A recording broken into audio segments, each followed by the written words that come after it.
Assalamualaikum warahmatullahi wabarakatuh. Bismillahirrahmanirrahim. Alhamdulillahirabbil alamin. Wassalatu wassalamu ala asrafil anbiya'i wal mursalin. Sayyidina wa habibina wa safiina wa maulana Muhammadin wa ala alihi wa sahbihi ajma'in. Amma ba'du, qala Allah Ta'ala fi kitabihil karim wa huwa asdaqul qailin. Rabbi shrah li sadri wa yassir li amri wahlul 'uqdatam min lisani yafqahu qawli.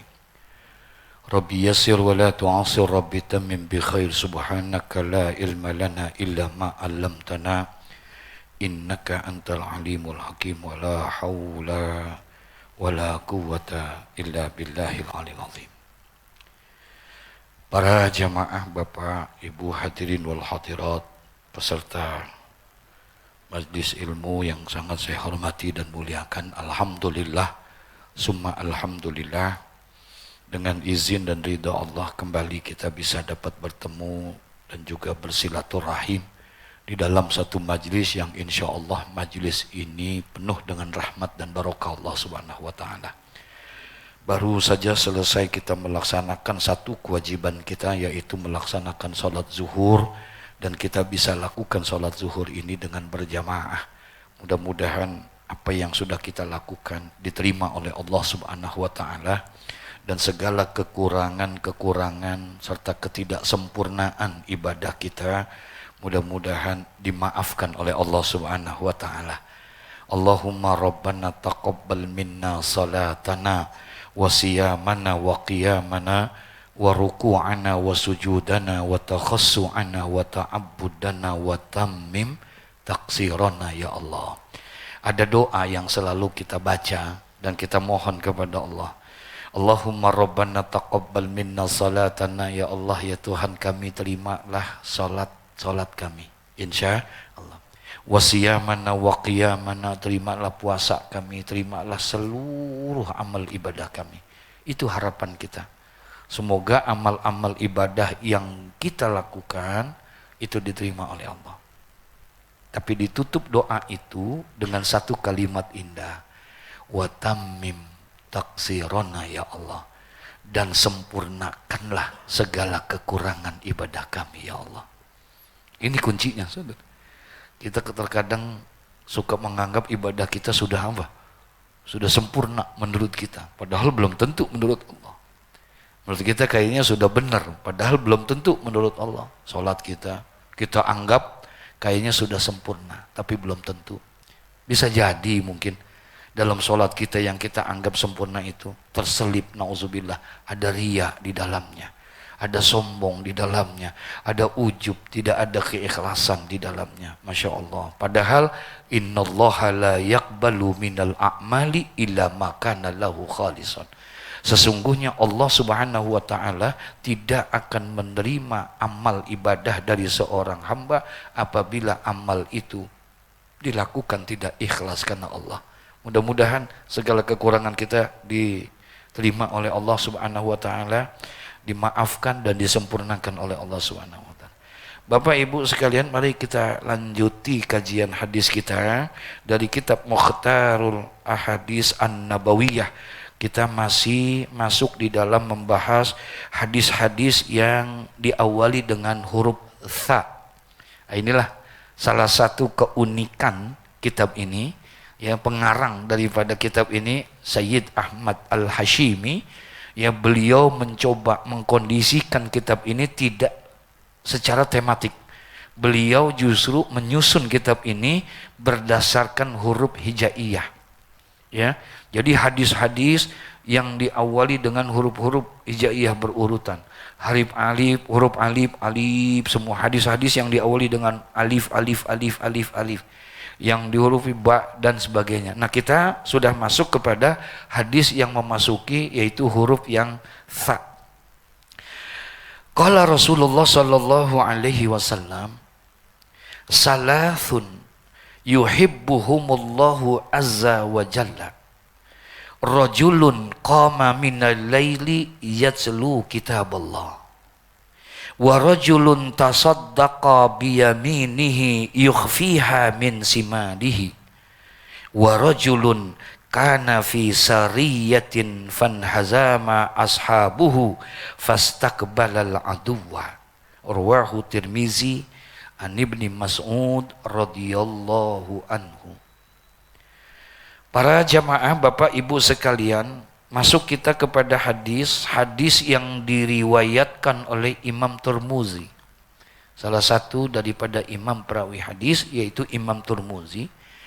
Didapatkan ini hadis dari sahabat Nabi yang bernama Abdullah ibnu Mas'ud, atau yang sering kita dengar adalah dengan sebutan Ibnu Mas'ud.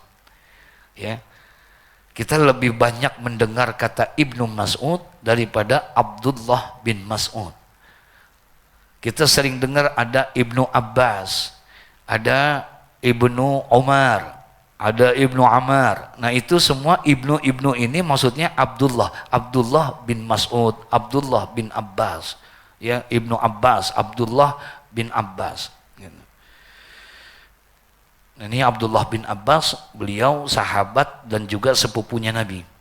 Kemarin kita mampir di sela-sela kegiatan haji, kemudian setelah selesai haji mampir ke satu kota yaitu Taif. Ya, di sana ada kota Taif, satu tempat yang cukup bersejarah di dalam perjuangan dan dakwahnya Nabi Muhammad SAW, di mana pada saat itu sebelum Rasulullah hijrah dari kota Mekah ke Madinah, ternyata Rasulullah hijrah ya dari Mekah ke Taif dengan harapan bisa diterima dakwahnya dan lain sebagainya. Tapi ternyata keadaannya berbeda. Dakwah Nabi di sana cukup memprihatinkan, kurang mendapatkan respon yang positif, sehingga para masyarakat pada saat itu karena sudah termakan isu dan lain sebagainya, seolah-olah akan menolak daripada dakwahnya Rasulullah. Ya, bukannya disambut malah diapain? Disambit di sana, berdarah keningnya Rasulullah dan lain sebagainya. Nah, yang saya mau ceritakan di situ adalah di situ pun juga ada satu tempat ya yang dimana dikunjungi, yaitu Ibnu Abbas, Abdullah bin Abbas. Beliau berbeda dengan sahabat-sahabat yang lain. Beliau meninggal dunia tidak dikuburkan di Mekah, tidak dikuburkan di Madinah, tapi beliau dikuburkan di kota Taif. Makanya ketika orang berziarah ke sana, sekaligus dia berziarah ke makamnya Sayyidina Abdullah ibnu Abbas, ya, yaitu sepupu dan sahabatnya Nabi SAW. Kalau hadis ini yang akan kita bahas pada kesempatan ini diriwayatkan oleh Imam Tirmizi, ya, bisa dibaca Tirmizi, bisa dibaca Turmuzi, ya. Jadi bisa. Nah, didapatkan hadis ini dari sahabat Nabi yang bernama Ibnu Mas'ud atau Abdullah bin Mas'ud radhiyallahu an. Sahabat Nabi, dia ini termasuk salah satu sabiqunal awwalun, orang yang pertama masuk Islam, tapi dari kalangan anak-anak muda, generasi muda. Jadi dia dari generasi muda yang pertama masuk itu adalah, diantaranya adalah Abdullah ibnu Mas'ud. Beliau ini pernah kita bahas juga dan kita jelaskan di majlis ini bahwa Abdullah ibnu Mas'ud secara performannya itu berbeda memang kepada orang-orang Arab pada umumnya. Fisiknya tidak sama dengan seperti orang-orang Arab pada umumnya. Biasanya orang Arab itu tinggi, besar, badannya kan begitu, putih. Nah ini Abdullah ibnu Mas'ud tidak. Beliau itu ternyata dari sisi badan kecil, ya, tidak sama seperti dan juga agak kurus. Bahkan betisnya itu disebutkan sama Rasulullah, betisnya kecil. Jadi sering dijadiin satu cemoohan. Nah orangnya pendek dia, Abdullah ibnu Mas'ud ini. Tapi Allah berikan kelebihan kepada dia. Satu diantaranya selain dia jujur dan berani, selain dia pinter, yang ketiga juga dia Allah kasih kelebihan oleh Abdullah ibnu Mas'ud itu punya suara yang indah.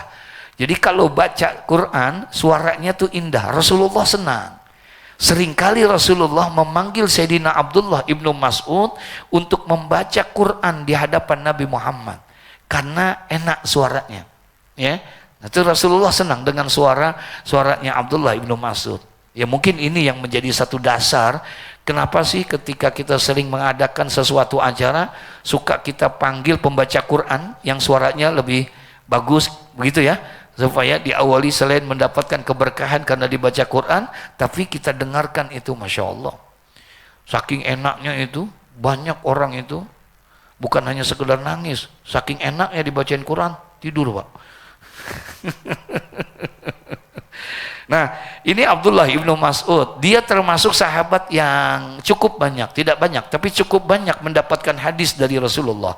Satu di antara hadis-hadis yang didapatkan oleh Abdullah ibnu Mas'ud adalah hadis yang akan kita bahas pada kesempatan ini. Apa? Salasun, 3 hal. Ada 3 hal kata Nabi Muhammad. Yuhibbuhumullahu azza wa jalla, yang dicintai mereka, 3 golongan orang ini dicintai mereka oleh Allah Subhanahu wa taala, zat yang maha agung, yang maha mulia. Ada 3 golongan. Dan dia yuhibbuhumullah, dicintai mereka itu oleh Allah. Mudah-mudahan kita termasuk orang yang dicintai oleh Allah nih. Kita lihat ada nggak nih di sini, kita termasuk nggak kita dari 3 ini yang termasuk orang-orang yang diapain, yang dicintai oleh Allah. Masya Allah, kalau Allah udah cinta sama kita luar biasa, udah. Jangankan yang kita minta, yang tidak minta dikasih nggak? Iya. Kalau Allah sudah senang kepada kita, Allah sudah dekat dengan kita, Allah sudah cinta kepada kita, jangankan yang kita minta, yang tidak kita minta pun pasti diberikan oleh Allah Subhanahu wa taala. Begitu orang yang cinta, Masya Allah. Nah, siapa nih mereka 3 golongan manusia ini yang disenangi oleh Allah, yang dicintai oleh Allah berdasarkan hadis yang diriwayatkan oleh Imam Tirmizi? Didapatkan ini hadis dari Sayyidina Abdullah ibnu Mas'ud, salasatun yuhibbuhumullahu azza wa jalla, ada 3 golongan manusia yang dicintai mereka oleh Allah Subhanahu wa taala, zat yang maha perkasa, zat yang maha agung dan maha mulia. Yang pertama yang dicintai dan disenangi oleh Allah, siapa? Rajulun qama minal laili yatslu kitaballah. Yang pertama yang dicintai oleh Allah Subhanahu wa taala, siapa? Rajulun, yakni seseorang qama minal laili, yang bangun di waktu malam, yang beribadah di waktu malam, yang mendirikan malamnya untuk beribadah kepada Allah. Tapi bukan hanya sekedar sholat, bukan hanya sekedar berzikir, yatslu kitab Allah, kemudian dia membaca kitab Allah, membaca Al-Quranul Karim. Ini golongan yang pertama. Insya Allah kita termasuk golongan yang dicintai oleh Allah, kita termasuk golongan yang disenangi oleh Allah kalau kita termasuk rajulun qama minal laili, yaitu seseorang yang seringkali bangun di waktu malam. Dia hidupkan malamnya untuk qiyamul lail. Nih, koma di sini bisa qiyamul lail. Qiyamul lail ini mohon maaf beda dengan tahajud. Ya. Qiyamul lail belum tentu tahajud, tapi tahajud insya Allah sudah pasti qiyamul lail. Yang dimaksud dengan qiyamul lail adalah menghidupkan malam untuk beribadah kepada Allah. Menghidupkan malam. Yang namanya malam dari maghrib sampai subuh itu malam. Nah, dia hidupkan malam-malam itu dengan ibadah. Makanya konon yang namanya taraweh itu pun juga disebut dengan qiyamul lail. Kalau kita melihat di Mekah Al-Mukarramah, kemudian dilihat di Madinah Al-Munawwarah, ternyata pada saat pelaksanaan sholat taraweh mereka enggak mengucapkan sholat taraweh, enggak. Sholatul qiyam, yang disebutnya adalah sholatul qiyam. tidak disebut dengan salatul tarawih. Dulu sebelum Covid disebutnya itu salatul tarawih rahimakumullah. Dulu begitu. Bilal yang ada di Masjidil Haram. Kenapa? Karena dulu pelaksanaan ibadah tarawih yang ada di sana itu 23 rakaat bersama witir. Baik itu di Mekah maupun itu di Madinah. Di Masjid Nabawi dan di Masjidil Haram sebelum Covid itu mengamalkan 20 tarawihnya, 20 sembahyangnya, 3 kemudian diisi dengan sholat witir. Makanya disebutnya tarawih mereka. Tapi sekarang kayak kemarin kami Ramadan di sana, ternyata dia nggak sebut sholat atau tarawih, ya disebutnya salatul qiyam, yaitu qiyamul lail, menghidupkan ibadah di waktu malam. Makanya pelaksanaannya itu ternyata bukan 8 rakaat 3 witir. Di sana dilakukannya itu 10 rakaat ditambah dengan 3 witir. Berarti jumlahnya berapa semua? 13. Ya, itu di Madinah, itu di Mekah. Ya, 10 rakaat qiyamnya dan ditambah dengan witir 3 rakaat. Baik itu di Mekah maupun di Madinah. Kapan sudah mulai begitu? Setelah Covid. Ya, setelah Covid. Nah, sekarang jangankan kalau kita kemarin waktu lagi di Madinah kami sempat ngobrol dengan penduduk Madinah, apakah masih ada yang mengamalkan sebagaimana yang diamalkan oleh Imam Malik? Yang mereka berpandangan bahwa sembahyang tarawih di sana ternyata bukan 8, bukan 10, bukan 20, 36. Ya, ditambah dengan witir 3. Jadi jumlahnya berapa? Jumlahnya berapa? 30. Itu kalau seandainya dipakai di sini 39 bagaimana Pak kira-kira? Ya, Masya Allah. Nah, itu orang-orang kata Nabi, rajulun qama minal laili, seseorang yang suka bangun di waktu malam.